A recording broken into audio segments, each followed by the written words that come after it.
Vamos falar sobre um artigo da Discover Magazine que discute um estudo aí inovador publicado, né, na Nature, que detalha o funcionamento do cérebro da mosca de fruta. Olha só, fornecendo insights sobre como os cérebros processam informações e armazenam memórias. Ao longo de uma década, uma grande equipe internacional de pesquisadores criou uma lista abrangente de milhares de células nervosas e um diagrama detalhado de suas conexões. Esse trabalho pode ajudar a unir a compreensão dos cérebros das moscas com os cérebros humanos, já que muitos tipos de neurônios são semelhantes. O autor principal, Dave Bock, enfatiza que entender o cérebro mais simples da mosca, que tem cerca de 100 mil neurônios, pode iluminar as funções dos 100 bilhões de neurônios do cérebro humano. O projeto envolveu técnicas complexas, incluindo imagens de alta resolução de fatias cerebrais para mapear conexões neurais. Esse conhecimento fundamental é visto como essencial para compreender funções cerebrais complexas e pode eventualmente levar a avanços na compreensão do armazenamento e recuperação de memória. Interessantíssimo, é uma matéria bem longa, eu resumi o melhor que pude, mas é uma matéria muito interessante, e eu queria que o Rogério Melo Franco falasse sobre isso, ele que é um especialista, né? E aí, Rogério Aço? Em cérebro de mosquito de banana? É, Eu não sou especialista, de fato, eu sou muito interessado em estudos de memória, né? Memória social, memória cultural, né? Memória coletiva. E assim, cara, isso é fundamental entender, né? O nível neuronal é o primeiro nível de qualquer tipo de memória social, né? Começa dentro dessas estruturas biológicas mesmo, né? E depois chega até, sei lá, né, o símbolo e a lenda e tudo mais, né? Mas eu acho que, além disso, né, eu tenho interesse pessoal nessa questão, né, principalmente do Alzheimer, né, mas também outras doenças cognitivas, porque é algo que tem muito na minha família, né? Meu avô teve, meu pai teve, quando meu pai faleceu faz alguns anos, ele estava já, assim, com Alzheimer bem avançado, né? E as memórias vão indo para um lugar confuso, né? Para uma espécie de caixa preta dentro da cabeça, né? Então as memórias estão lá, mas elas não são mais acessáveis, né? É isso que os médicos falam, né? Então não é que a memória para de existir, a memória está lá, ela só é como se ela estivesse dentro de um HD que não é mais reconhecido pelo hardware, pelo resto do hardware, né? Então é uma coisa muito importante, eu acho, um estudo muito importante. É claro que assim, o salto da mosca drosófila para o ser humano é completamente vertiginoso, né? Como a complexidade do nosso cérebro é muito imensa, né? Mas eu acho que tem que começar realmente por algo, uma estrutura simples dessa, né? Para poder depois levar para outros níveis de complexidade. eu acho que é um tema fascinante também, a questão da memória e até dessas doenças, né, como o Alzheimer.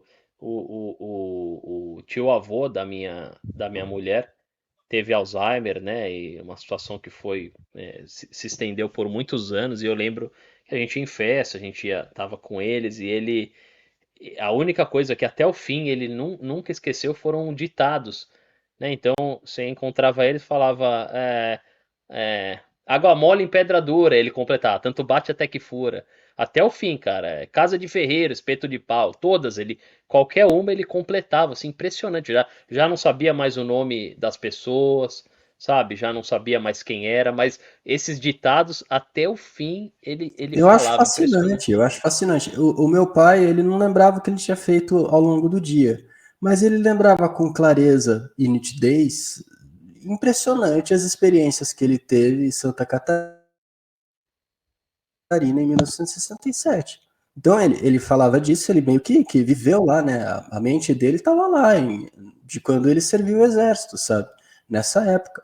Então ele teve lá a experiência dele de jovem adulto, E, cara, meio que foi o reduto, né, da cabeça dele. Ele lembrava de tudo. Falava assim, sei lá, da Glorinha, como se a Glorinha, porra, todo mundo soubesse. Assim, nem minha mãe conheceu a Glorinha. Então, assim, realmente, eu acho fascinante. Eu acho fascinante. E eu, como eu sou uma pessoa que tem uma boa memória, né, eu tenho uma memória bastante boa. Para mim é muito estranho pensar assim, né? Como é uma espécie de riqueza, uma espécie de fortuna pessoal, né? A memória, muito frágil, muito frágil. Então, alguma coisa pode acontecer, né, na biologia do nosso cérebro que a gente pode simplesmente ir deteriorando as memórias e virar um ser sem identidade, porque é isso que aconteceu. O meu pai, a identidade dele foi ter servido o exército em 67, né? Então é uma coisa muito maluca o quanto a gente em boa parte, as nossas memórias, né? O Desculpa do VP tá aqui falando, o Antônio Cícero fez eutanásia porque estava com Alzheimer, o escritor, né, compositor, membro da Academia Brasileira de Letras, Antônio Cícero aí, ele teve a morte assistida por causa dessa doença do Alzheimer, né? Foi uma situação bem difícil a pessoa que está enfrentando isso, né? É até difícil a gente se colocar na pele, né? Márcio, como é que você esse tema memória aí, o que que você acha disso?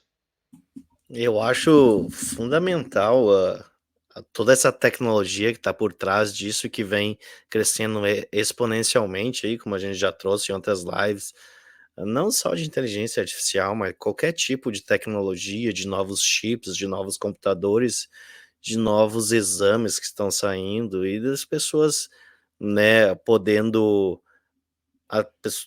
cientistas do mundo inteiro podendo discutir isso em tempo real. Eu acho isso muito interessante. Eu sou um otimista quanto à tecnologia. Eu acho que no futuro a gente vai ter praticamente erradicado muita, não a totalidade, mas a maioria das doenças, como câncer e entre elas o Alzheimer. Eu vejo essas pesquisas assim com muito bons olhos. Como o Rogério falou, é óbvio que é um salto, né, da mosquinha para um cérebro humano, mas já é o início, já é um entendimento, e a tecnologia está aí para ajudar cada vez mais. E eu sou um entusiasta, eu acho que o futuro vai ser a tecnologia vai trazer muitas boas notícias aí pro corpo humano. A carta aqui, eu vou até ler, Vini, a carta do Antônio Cícero, porque foi Legal. bem interessante. Ele disse que ele escreveu: Queridos amigos, encontro-me na Suíça, prestes a praticar eutanásia. O que ocorre é que a minha vida se tornou insuportável. Estou sofrendo de Alzheimer. Assim, não me lembro sequer de algumas coisas que ocorreram não apenas no passado remoto, mas mesmo de coisas que ocorreram ontem. Exceto os amigos mais íntimos, como vocês, não mais reconheço muitas pessoas que encontro na rua e com as quais já convivi. Não consigo mais escrever bons poemas nem bons ensaios de filosofia. Não consigo me concentrar nem mesmo para ler, que era a coisa que eu mais gostava no mundo. Apesar de tudo isso, ainda estou lúcido bastante para reconhecer minha terrível situação. A convivência com vocês, meus amigos, era uma das coisas, se não a coisa, mais importante da minha vida. Hoje, do jeito que me encontro, fico até com vergonha de reencontrá-los. Pois bem, como sou ateu desde a adolescência, tenho consciência de que quem decide se minha vida vale a pena ou não sou eu mesmo. Espero ter vivido com dignidade, espero morrer com dignidade. Eu os amo muito e lhes envio muitos beijos e abraços. Tá aí, é bem impressionante, bem impactante, né? O que para um intelectual, né? Para um cara com tantos talentos, né? Com tanta capacidade, se ver dessa maneira deve ter sido insuportável, né? E fala um pouco também, Vini, sobre a memória, sobre esse tema que é tão interessante. Demais. Acho que é Eslan também, um neurocientista que tem um canal de YouTube grande. Acho que esqueci o sobrenome dele. Ele é do Sul, não lembro se paranaense ou do Rio Grande do Sul, mas depois a gente coloca aí. Tem aquele outro coroa também que tem um monte de prêmio internacional, Miguel Nicoleles. Nicolelli Nicoleles, também. né? Esse cara é foda. Então são alguns dos caras que eu já vi algumas coisas, já vi alguns vídeos, alguns podcasts dos caras falando, e existem avanços incríveis acontecendo, né? Desde neurotransmissores e essa interação com eventuais circuitos, né? Para reativar áreas do cérebro que foram lesionadas ou que estão perdendo a capacidade de produzir e armazenar memórias, né. Então, acho que o cérebro é realmente fascinante. Difícil alguém que não se encante, que não fique no mínimo curioso com isso, né, cara. Tem muita gente que faz a comparação do cérebro com o universo, né, os neurotransmissores e galáxias e tal. É um negócio até meio de Matrix de você imaginar isso, né, será que tudo que existe lá é essa, né, dá até uma neura da gente ficar pensando nisso, né. Mas eu também tenho muita expectativa que isso possa vir a melhorar e possa vir não, já está acontecendo, mas que possa potencializar nos próximos anos, principalmente com a interação da inteligência artificial, né. Em relação à memória, tem uma curiosidade, Rogerinho, que você falou: "Pô, tem coisas", eu tenho eu me considero um cara com memória boa também, mas a nossa memória, ela é de alguma imagino eu, de alguma maneira seletiva, porque ela vai priorizar algumas coisas que de alguma maneira foram mais importantes para você, né. Então, sei lá, isso é relativo também, porque, por exemplo, a minha esposa também tem uma memória muito boa, por exemplo, para números. Ela decora placa, decora número de telefone, ela fala: "Pô, você não sabe o meu, não sabe o meu", eu não digito seu número, caralho. Eu aperto lá, Luciano, e aperto ligar. Pra que eu vou saber essa porra? Não, mas eu sei, porque eu digito, sabe o CPF dela, meu, então, aí eu falo: "Porra, qual a importância dessa porra, né?". Então, tem algum gatilho que a gente desconhece também, mas, eu queria só trazer esse ponto, a memória da gente de alguma maneira é seletiva. Ela escolhe o que que é importante pra ela e grava, né. Não, e isso é muito importante, né? Tem um conto, o escritor que eu mais gosto, um deles, né? É o Jorge Luis Borges, né? O argentino. E ele tem um conto que se chama Funes o Memorioso, que é um personagem que ele criou que tinha uma memória absoluta. E ele não escolhia, e ele não tinha preferência do que lembrar. E Ele isso se lembrava torna de um tudo grande sempre. problema para ele, né? Oi? Ele lembrava de tudo sempre? De tudo, tudo, tudo. Então, assim, ele via um cachorro, ele se lembrava de todas as vezes que ele viu esse cachorro, em todos os ângulos que ele Porra. viu esse cachorro. Então, quando ele viu de novo, ele se lembrava de todas as vezes que ele viu o mesmo cachorro, em todas as situações. Então, era pesado a vida para ele, né? Porque tudo tinha muita carga, tudo tinha muito peso, tudo tinha muita história, né? E então, assim, é um conto sobre as vantagens da gente esquecer também, né? De algumas coisas a gente não guardar, porque puta que pariu, né? Tem muita coisa que é redundante e que não é tão importante assim, né? Deixa eu contribuir aí para isso que o Vini falou. Eu vou trazer uma experiência pessoal e acho que já vou adiantar um pouco o próximo assunto que fala sobre gêmeos. Ah, eu, quem não sabe, eu tenho um irmão gêmeo e a gente viveu exatamente a mesma vida até 10, 12 anos, 13, porque se um ia no mercado, o outro ia junto, se um ia jogar bola, o outro ia junto, se ia visitar a tia lá na cidadezinha pequena, o outro ia junto, então a gente nunca se separou. Então, ah, isso que tu falou, Vini, da memória ser seletiva, eu vejo muito isso, porque muitas vezes meu irmão fala pra mim, eu tenho a memória boa também, acredito que tenho a memória boa, não sou esquecer, mas, por exemplo, meu irmão fala pra mim alguma coisa do meu passado que talvez foi um trauma pra mim. E daí ele fala: "Ah, tu lembra daquela festa, daquele aniversário?" Eu nunca fui no aniversário dessa pessoa. Como assim? Não, tu não lembra que teve o palhaço que não sei o quê. Não, eu nunca Mas tipo fui, né. uma lembrança de infância, Lembrança de muito infância, longe? tipo, lembra com 5, 6, 7 anos, Tu lembra que a gente foi naquele sítio que tinha uma cachoeira, que tinha um cavalo que se chamava tal? Eu nunca fui nesse sítio. Como Caralho. não? Nunca fui. Para mim, essa memória é apagada. Claro, traz alguns traumas essa memória. Claro, tô citando exemplos aqui, mas para, né, exemplificar, para mim trouxe alguns traumas que ele não enxerga como trauma.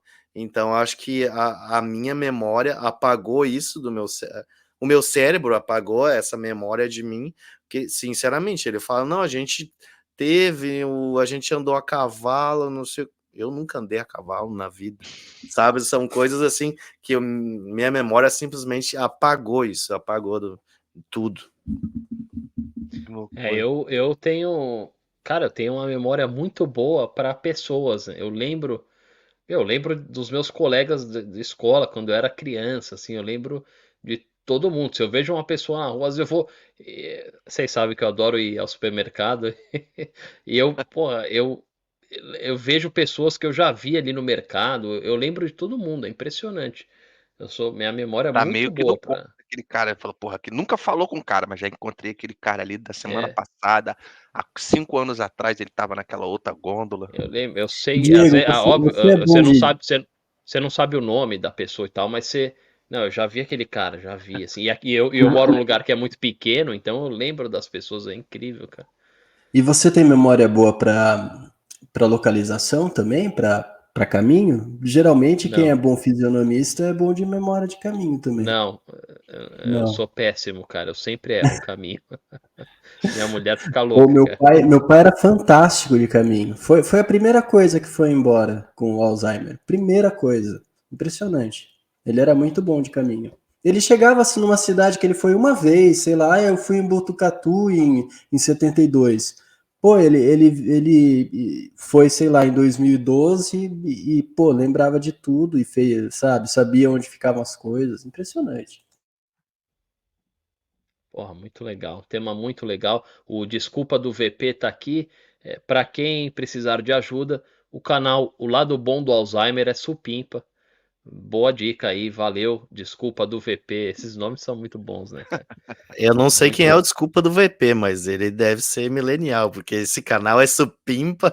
É, Supimpa é, né? Isso aí entregou, né? É. Boa, boa. Obrigado aí pela acusou a audiência. idade no adjetivo.